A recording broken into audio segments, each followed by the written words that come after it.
recibiendo a nuestros amigos de la Asociación de Magistrados y Funcionarios de La Matanza. Hoy no está con nosotros Alejandro Fernández, pero sí vino el doctor Guillermo Rafanielo, el secretario de Cultura de la asociación. Hola Guillermo, ¿cómo estás? ¿Qué tal, Mauro? Buenas tardes Camila, para ¿Cómo vos estás? también. Gracias por venir. A ustedes por la invitación, como siempre. No, aunque no esté Alejandro, esta columna sigue. Y en este caso con un invitado también, es el doctor Daniel Testi, el titular del Juzgado de Responsabilidad Penal Juvenil número 1 de aquí de La Matanza. ¿Cómo le va, doctor? ¿Cómo le va? ¿Cómo están? Bueno, gracias por la invitación. Ya tuve la suerte de venir por segunda vez a esta querida universidad tan linda que es. Y bueno, gracias a la invitación de la Radio Universidad. Gracias a ustedes, sí, le hemos recordado recién fuera de aire que ya había venido en alguna oportunidad y que, digo, yo lo recordaba, de hecho le pregunté ahí a la producción porque habíamos tenido una interesante charla, Sí. Y con temas que todavía se repiten, ¿no? Sí. Y que están en discusión, así que seguramente iremos Sí, por prefiero ahí. no volver a esos puntos. En algún momento. Un poco picante, pues. Hoy viene a charlar acerca del fuero penal juvenil de la provincia de Buenos Aires. Háganos una introducción acerca de por dónde podríamos ir a hacer con este tema. Bien, bien. Bien, bárbaro. Bueno, el fuero penal juvenil de la provincia de Buenos Aires arranca en el 2006 con la ley 13.634. Veníamos de varias décadas de una legislación, digamos, que no solamente se la podía calificar de antigua o anticuada, sino que no respondía a los parámetros internacionales que ya en la década del 80 y del 90 empezaban a perfilarse. Ello no obstante, tuvimos más de medio siglo de la conocida doctrina de la situación irregular. Esa es la denominación que se le daba básicamente porque no se reconocía al joven como sujeto de derecho, sino como un objeto de derecho de los mayores. A partir de ahí hay todo un nuevo paradigma y se aguardaba con la sanción de pacto de tratados internacionales que luego se le diera con la reforma del 94, nada más y nada menos que jerarquía constitucional, como el Pacto de San José de Costa Rica, la Convención sobre Derechos del Niño, entre otros. A partir de ahí se esperaba, por imperativo de esas normas superiores, que las normas inferiores progresivamente vayan adecuándose a la normativa internacional. Esto no ocurrió, pese a que hay innumerables proyectos de reformas del régimen penal juvenil. Aparentemente ahora habría uno nuevo en carpeta. La gente lo conoce como la reforma que propende a la baja de la edad de imputabilidad, pero en rigor es la reforma del régimen penal juvenil que para nosotros hoy día y desde 1980 es la ley 22.278. Estamos hablando de una ley de fondo que es complementaria del Código Penal, que básicamente prevé la posibilidad de aplicarle pena a un menor de edad por un delito determinado. Pero yendo al procedimiento penal juvenil de la provincia de Buenos Aires, sucedió con la provincia de Buenos Aires y con otras provincias que como la nación no adaptaba las leyes nacionales a las normas superiores con jerarquía constitucional, las provincias se cansaron de esperar y empezaron a sancionar sus leyes, adecuadas a la convención. Entonces tenemos hoy día una norma que según nuestra pirámide jurídica, como se representa, digamos, el nivel de prelación de normas federales con provinciales, tenemos una norma provincial con las limitaciones competenciales de una norma jurídica provincial que solamente puede legislar en materia de procedimiento. Tenemos esa norma que se adapta a los convenios internacionales y tenemos una ley de fondo que en principio es superior, y lo es porque es código de fondo, que no se adapta a las normas superiores, porque sigue con la doctrina anterior. Bueno, y eso es lo que no se logró notificar. No obstante, y para hablar de la provincia de Buenos Aires, se siguió el procedimiento que en un momento se lo tildó de garantista o más respetuoso de las garantías constitucionales, que es el proceso acusatorio que se sigue para los adultos. Entonces, asimilando un poco el procedimiento penal juvenil al procedimiento penal ordinario, antes había un juez solamente, encargado de todo el impulso procesal, de la colección de las pruebas y de el dictado de la sentencia. Ahora, como en el mundo jurídico de los adultos, tenemos un fiscal, un defensor y un juez. La diferencia es que nada tiene que ver el fuero penal juvenil con el fuero penal de adultos. O sea, son tribunales especializados, con competencia exclusiva en materia de menores. De modo tal que el menor de edad, conforme la ley 22.278, comienza el umbral de punibilidad a los 16 años. De manera tal que se puede llevar a juicio hoy día a jóvenes que hayan cometido un delito con 16 o 17 años de edad. Con 18 años de edad, ya es mayor de edad, pasa al fuero penal ordinario y se lo trata como si fuese de mayor edad. O sea, a partir de los 18 años ya es mayor de edad en materia penal. Bueno, también lo es actualmente en materia civil, antes era a los 21. Pero bien, nosotros tenemos esa franja etaria de juzgamiento de menores de edad en conflicto con la ley penal.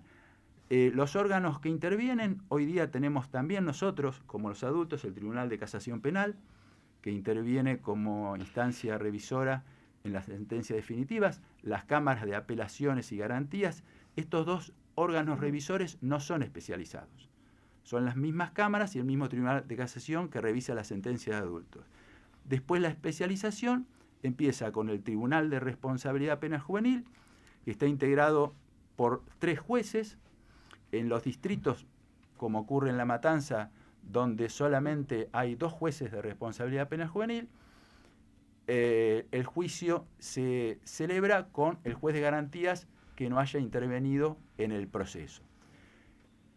Digo, Tribunal de Responsabilidad Penal Juvenil se integra de esa manera para delitos graves, que son los señalados en el artículo 27 de la ley, básicamente homicidios en ocasión de robo, violaciones, abuso sexual con acceso carnal, todos delitos de ese tenor, se los juzga un tribunal colegiado. Todos los demás delitos, el juzgamiento es unipersonal por el juzgado de responsabilidad penal juvenil. Y también es especializado el Ministerio Público. Hay fiscales especializados en la materia que forman parte del Ministerio Público del Joven, así se lo denomina, y defensores oficiales del joven. O sea, solamente actúan en los procesos de menores de edad. Bien, frente a un hecho concreto, hay una primera etapa de intervención, que es la del juez de garantías del joven. Actúa un fiscal juvenil, que siempre va a ser el mismo que después va a intervenir en la etapa de juicio, y un defensor oficial o un defensor de confianza o particular, si el imputado o su representante legal optan por una defensa de confianza. En la primera etapa es el fiscal el que tiene el lugar más, digamos, protagónico, pues el encargado de recibir la primera noticia del delito y empieza toda la investigación criminal a través de las dependencias policiales correspondientes, la Delegación Departamental de Investigación, hace toda la investigación con el juez de garantías, ¿no? Voy a tratar de hacerlo lo más sintético posible, pero bueno, los plazos de detención o de aprehensión son muchos más acotados que los de adultos. En un caso, por ejemplo, dar un ejemplo, hay un hecho de flagrancia de un policía que encuentra a un sujeto en la vereda de la universidad apuntando con un arma de fuego a otro para sustraer el celular.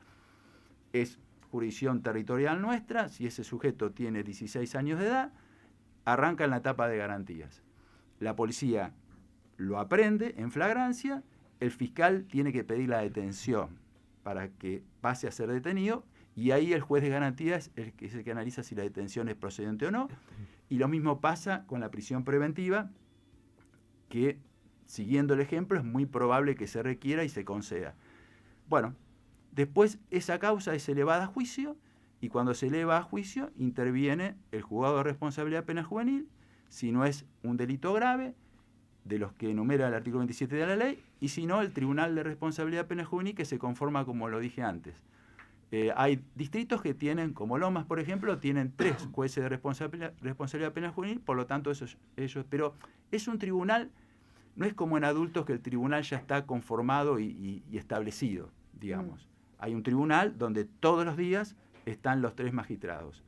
Acá nosotros nos reunimos cuando tenemos un caso de esta naturaleza y conformamos el tribunal con los 2 jueces de responsabilidad penal juvenil. Somos 2 juzgados de responsabilidad penal juvenil en la matanza, el 1 y el 2, que está a cargo del doctor Pons, y el juez de garantía que no haya intervenido en el procedimiento, y ahí queda conformada digamos, el órgano colegiado.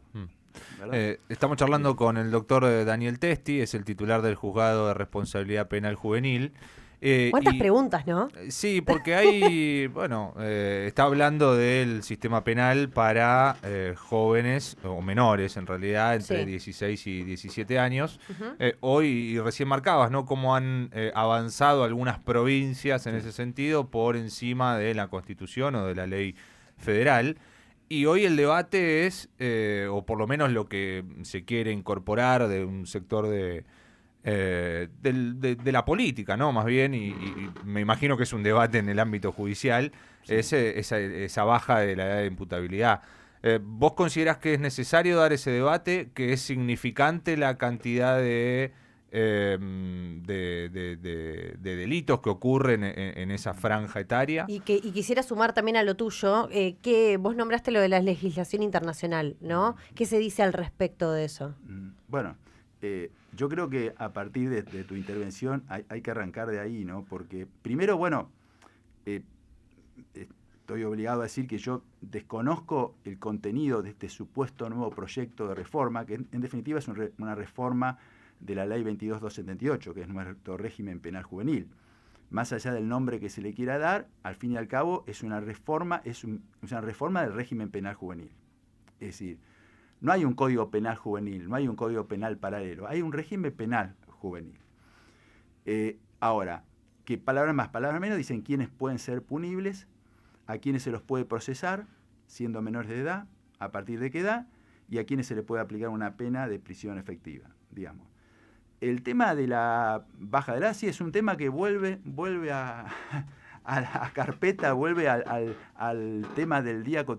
Siempre. Hay un momento en que aparece de nuevo. Y sí, por supuesto, es muy discutido el tema. Yo realmente escuché un número que es el 13, ¿no? Sí. Y realmente me sorprendí, es como me impactó, me movilizó enseguida. Y traté de escucharlo más de una vez, porque nunca se había aspirado a bajar la edad de imputabilidad a los 13. De hecho, nosotros tuvimos, desde el 80 al 83, los menores eran punibles a partir de los 14.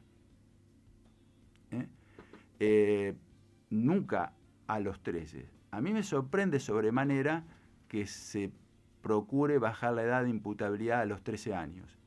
Por varias razones. ¿Y por qué decía que es muy buena tu intervención? Porque si van a sancionar un régimen penal juvenil, lo primero que... O sea, la Argentina le dio jerarquía condicional a los tratados sobre derechos humanos, lo que no ocurrió con otros países de la región. Por ejemplo, Brasil. En Brasil le dieron...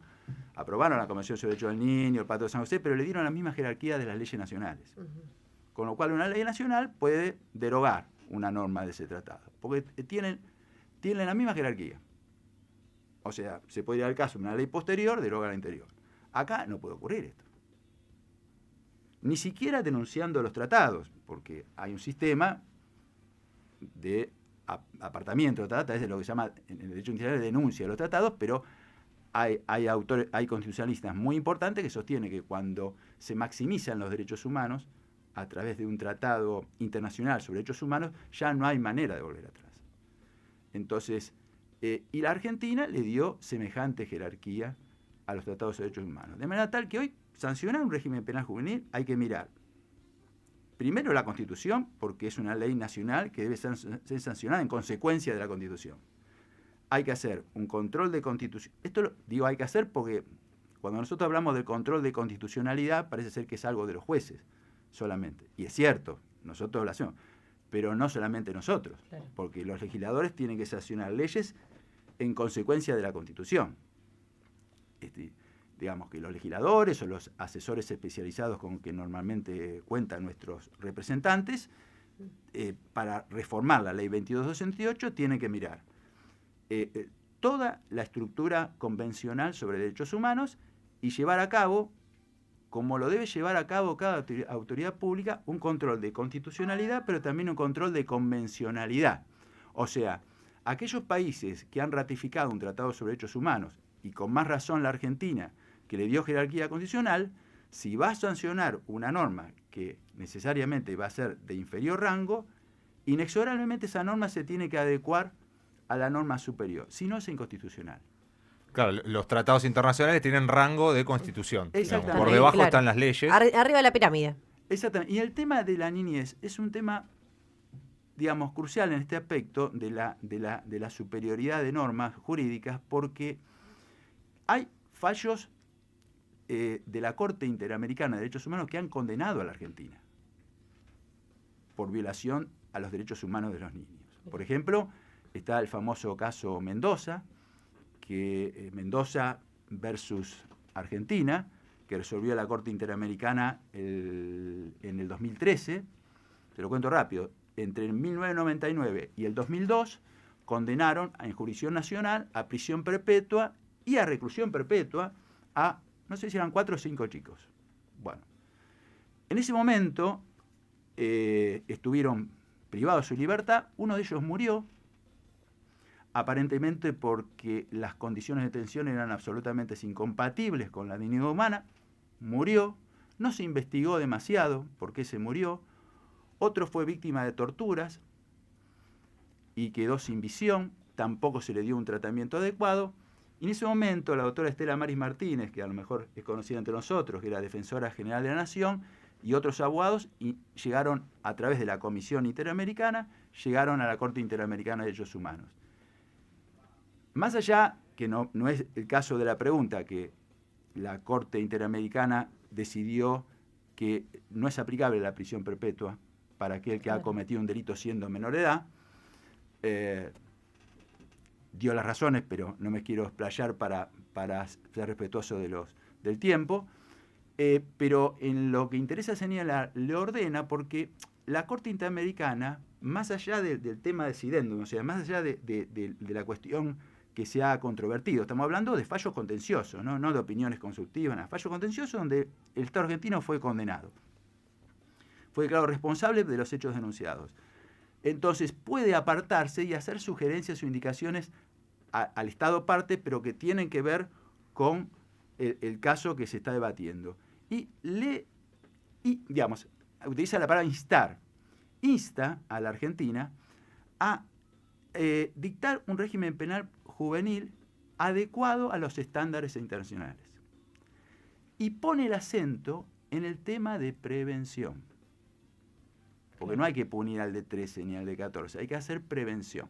Claro. No lo digo yo, lo dice la Corte Interamericana en un fallo donde se declaró y se comprobó la responsabilidad del Estado argentino.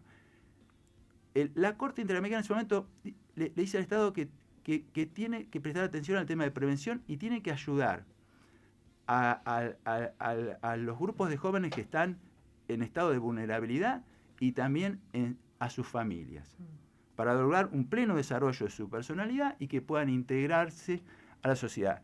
Evidentemente habla de ayuda a los menores en situación de vulnerabilidad y también a sus familias. Evidentemente eso no va dirigido a los jueces, porque nosotros siempre somos ex post facto, o sea, eso va dirigido al Poder Ejecutivo. Sí, a la política. A la política, a los programas preventivos o reeducativos que puedan existir y que de hecho existen algunos de ellos, Sí, claro. de manera tal que si van a bajar la edad, si van a reformar la ley 2268, tiene que mirar la Convención sobre Derechos del Niño, digamos, tiene que mirar la Convención de Derechos del Niño, el Pacto de San José de Costa Rica y las sentencias de la Corte Interamericana, porque las sentencias de la Corte Interamericana también para nosotros son, tanto más en aquellos casos en que el Estado argentino ha sido declarado responsable. La sentencia de la Corte Interamericana, en ese control de convencionalidad, también para nosotros es una ley superior, porque la Corte Interamericana de Derechos Humanos, así como lo es para las normas internas nuestra Corte Suprema de Justicia de la Nación, es el último intérprete de la Convención Americana. Entonces, si vos observás todo ese conjunto de normas que se ha sancionado a nivel de derecho internacional de derechos humanos, es muy difícil ver un régimen penal juvenil empezando a punir a jóvenes a tan temprana edad. Y para ir concreto al tema de la edad, la Convención sobre Derechos del Niño habla de eso, pero no fija una edad. Pero dice que tampoco no puede ocurrir que no se fije ninguna edad. Hay que fijar una edad de forma tal que debajo de esa edad, sin admitir prueba contrario, debe considerarse, debe presumirse que el menor no tiene capacidad para infringir las leyes penales. En el caso de Argentina, actual nuestro son los 16 años, que ahora quieren ser 13. Ahora, vos vas a las reglas de la Administración de la Justicia de Menores de las Naciones Unidas, la famosa regla de Beijing, que son para la provincia de Buenos Aires, vía 13298, son de interpretación obligatoria para nosotros. O sea, el legislador vernáculo me dice a mí, vos tenés que interpretar en tus decisiones de manera obligatoria esta norma específica de Administración de Justicia de Menores de las Naciones Unidas. Dice que, ojo con esto de las edades, no hay que fijarla, dice, a una edad demasiado temprana. Imagínense que son instrumentos internacionales para regir, o sea, la Convención sobre el Niño, creo que salvo Estados Unidos y algún país del, no sé, creo que fue Somalia también, Estados Unidos son los únicos que no aprobaron la Convención, todos los demás países del mundo aprobaron la Convención sobre Derechos del Niño. ¿Y por qué digo la Convención? Porque la Convención de Derechos del Niño se nutre, sobre todo en esta área, de las reglas de Beijing. El tema de la pena como último recurso y por el plazo más breve posible es sacado de la regla de Beijing y es introducido al derecho internacional vinculante para nosotros a través de la Convención Internacional. Bueno, ¿qué dice la regla de Beijing? Que no se debe fijar la edad, a una edad, no se debe fijar la mayoría de edad penal, le llaman ellos, o sea, entiéndese, la edad a partir de la cual un joven puede ser punible, o sea, un joven al cual se le puede aplicar pena a partir de esa edad, demasiado temprano, dice, porque hay que tener en cuenta las circunstancias que rodean las condiciones emocionales, mentales y psicológicas del niño. Y después, un tema que puede ser un poco técnico, pero para ser responsable o para poder reprocharle a alguien una conducta ilícita, hay que declararlo culpable, hay que demostrar que conoció lo que hacía y que no obstante siguió adelante pese a ese conocimiento que tenía del hecho ilícito y lo llevó a cabo y lo cometió.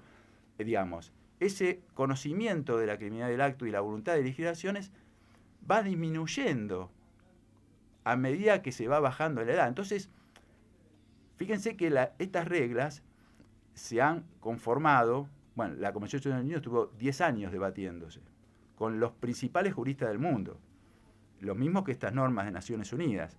Entonces, dice, si se fija una edad demasiado temprana, se corre el riesgo de que caiga al vacío el concepto de responsabilidad.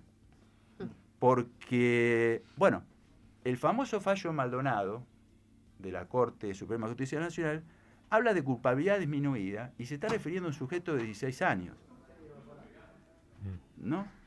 Entonces, si se baja demasiado la edad, creo yo, aún sin acudir a las normas internacionales que no lo estarían habilitando, se corre el riesgo de condenar a un sujeto que no ha tenido capacidad de culpabilidad o que su capacidad de culpabilidad estaba sensiblemente disminuida. Esto surge de la regla de Beijing. Estaríamos derogando el concepto de responsabilidad, cuanto más bajemos la edad. Ahora, realmente yo creo que se baja se habla de una edad a los 13 porque lo que se busca es punir al de 13, porque si lo que se está buscando es que el de 13 ya no sea inimputable para tener mayores garantías del debido proceso, si es eso, está bien, pero digamos, no es eso lo que se está diciendo. Y generalmente, con el debido respeto, los actores que aparecen en los medios de televisión ahora son actores de importancia. No son, digamos, comentarios periodísticos, son actores, algunos de ellos, protagonistas de ese proyecto. De manera tal que yo no veo viable, pero yendo a lo concreto, imaginé que me iban a preguntar esto, yo hoy antes de venir tuve una charla con el doctor Indovino, que es el juez de garantías del joven de acá de La Matanza. Él está a cargo de los 2 juzgados de garantías del joven hace mucho tiempo. Y él es, como decimos nosotros, el que se queda con los inimputables. ¿no? Porque a juicio, van al juzgado mío y al juzgado de Dr. Pons, van los 16 y 17. Él sustancia los 16 y 17 en la primera etapa, después eleva a juicio y el órgano de juzgamiento somos nosotros. Nosotros somos los que le vamos a aplicar o no le vamos a aplicar una pena. Claro. Entonces, los de 15 se los queda a él. Los de 14 se los queda a él, los de 13, los de 10, los de 9, los de 8, de 7, 6, no sé, hasta cuando quieran bajar la edad, ¿no? Yo me pregunto, ¿qué diferencia hay entre un chico de 13 y un chico de 12 años y 11 meses? Digo, todos pudieron haber tomado contacto a través de sus familias con un chico de 12 años. Bueno, imagínense, o de 13, Sí, no sí, veo claro. mucha la diferencia. No es lo mismo decir 15 y 11 meses, reglas de Beijing, que 12 y 11 meses. No es lo mismo. Bien, más allá de que nosotros tenemos el imperativo constitucional para los 16 de la pena como último recurso y por el plazo más breve que proceda. Además, habría que conocer la letra del proyecto, pero pero para no olvidarme de esto, les voy a preguntar al doctor Indovino cuántos chicos de 13 tiene. ¿Cuántos chicos de 13 en este Mi pregunta año? iba a eso. Quería saber Bueno, eso. porque a lo Sí, mejor tanto que... todo lo que él me diga, digamos, echa por tierra todo lo que yo pudiera pensar o analizar, si son... Haces un número tan alarmante, claro, le quería bueno. preguntar. Digo, el porcentaje. Primero, para cifras concretas. Me dio los datos de lo que va del año, pero estuvimos tratando de sacar un porcentaje para que sea lo más ilustrativo posible. De 40 punibles, hay 10 inimputables. O sea, un 25%. Claro. De inimputables, referimos menores de 16. De esos inimputables, de ese 25%, la mayoría tienen 15. Después le enseñan 14. Y no me puso nada de los 13. Y los 13, no, dice, prácticamente no hay. Tenemos algunos, nosotros decimos los clientes nuestros, pues son chicos que han empezado a delinquir a muy temprana edad, después siguieron, entonces primero fueron inimputables, después fueron punibles. Claro. Bueno, pero salvo casos excepcionales, no hay chicos de 13 años autores de comisión de delitos y mucho menos delitos graves. Pero esto es un dato concreto, objetivo, no es la apreciación de una estadística. 25% son inimputables. De ese 25% hay de 15, en su gran mayoría. Después vienen los 14. Los de 13 son prácticamente inexistentes. Entonces digo, ¿cuál puede ser la utilidad? Y Matanza interesante el dato que está dando, representación importante, ¿no? Sí, es un dato muy interesante porque me parece que hace a la discusión, justamente. Totalmente, y nos hemos quedado sin tiempo. Entiendo, el tiempo apremia. Nos hemos extendido bastante sobre este tema. Igual lo queremos invitar de vuelta. Sí. Porque Lo mismo le muchas dijimos dudas, la última vez. Muchas cosas interesantes para charlar al respecto. Y acá está. No Sí. hemos faltado a la propuesta la última vez que le dijimos queremos que vuelva, y bueno, volvió. Quedan En este caso, y hay mucho para tema, debatir. Algo cortito, un tema que queda pendiente, quedará para la próxima, es saber para qué se encarcela o se condena un menor, que no es la misma razón por la cual se encarcela o condena un mayor. Pero eso quedará para la próxima. Ah, lo ¿ves? dejamos pendiente. ¿Y dónde ¿Cómo también? me ¿no? deja? Claro. Ahí, Claro, bueno, Siguiente hay temporada, mucho. ¿llega cuándo? Gracias, No, doctor. al contrario, A un usted. placer. Gracias. El doctor Daniel Testi, titular del Juzgado de Responsabilidad Penal Juvenil número 1 aquí de La Matanza.